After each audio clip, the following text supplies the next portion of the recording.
മോദി മന്ത്രിസഭയിലെ ആ വിക്കറ്റ് വീണിരിക്കുന്നു.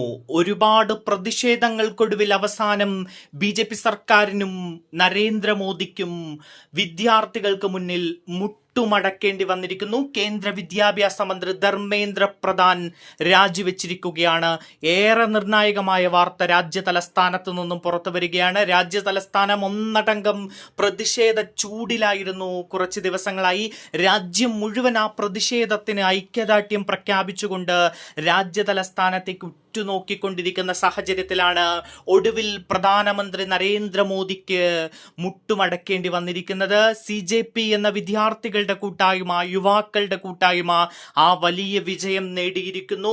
ഒരുപക്ഷെ രാജ്യത്തെ പ്രതിപക്ഷത്തിന് പോലും ചെയ്യാൻ കഴിയാതിരുന്ന പലതും ആ യുവാക്കൾക്ക് ചെയ്യാൻ കഴിഞ്ഞിരിക്കുന്നു. ഇത് ജനാധിപത്യത്തിന്റെ വിജയമായി നമുക്ക് കാണാം.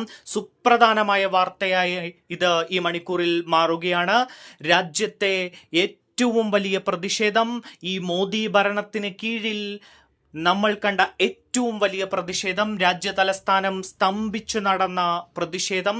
അങ്ങനെ ആ പ്രതിഷേധങ്ങൾക്കൊടുവിൽ കേന്ദ്ര വിദ്യാഭ്യാസ മന്ത്രിക്ക് രാജിവെക്കേണ്ടി വന്നു. നീറ്റ് ചോദ്യപേപ്പർ ചോർച്ചയുമായി ബന്ധപ്പെട്ട് രാജ്യത്തുയർന്ന പ്രതിഷേധങ്ങൾക്ക് ഇപ്പോൾ അർത്ഥമുണ്ടായിരിക്കുന്നു എന്ന വിവരമാണ് ഏറ്റവും ഒടുവിലായി പുറത്തേക്ക് വരുന്നത്.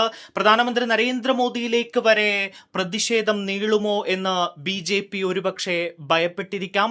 അതുകൊണ്ട് തന്നെയാണ് രാജ്യത്ത് വലിയ രീതിയിലുള്ള BJPക്ക് എതിരായ അല്ലെങ്കിൽ കേന്ദ്ര സർക്കാരിനെതിരായ വലിയ രീതിയിലുള്ള വികാരം രൂപപ്പെടുന്നു എന്ന് BJP മനസ്സിലാക്കിയിരിക്കുന്നു.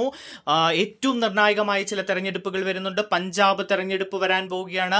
ആ തെരഞ്ഞെടുപ്പിലടക്കം കനത്ത തിരിച്ചടികൾ ഉണ്ടാകാൻ സാധ്യത, അതുമല്ല കേന്ദ്ര സർക്കാരിന്റെ നിലനിൽപ്പ് തന്നെ ചോദ്യം ചെയ്യപ്പെടാനുള്ള സാധ്യത ഉണ്ട് എന്ന് മനസ്സിലാക്കിയ, പ്രതിപക്ഷത്തിന് കൂടുതൽ സ്വീകാര്യത കിട്ടുന്നു എന്ന് മനസ്സിലാക്കിയ പ്രധാനമന്ത്രി നരേന്ദ്രമോദി ഒടുവിൽ തോൽവി സമ്മതിച്ചിരിക്കുകയാണ്.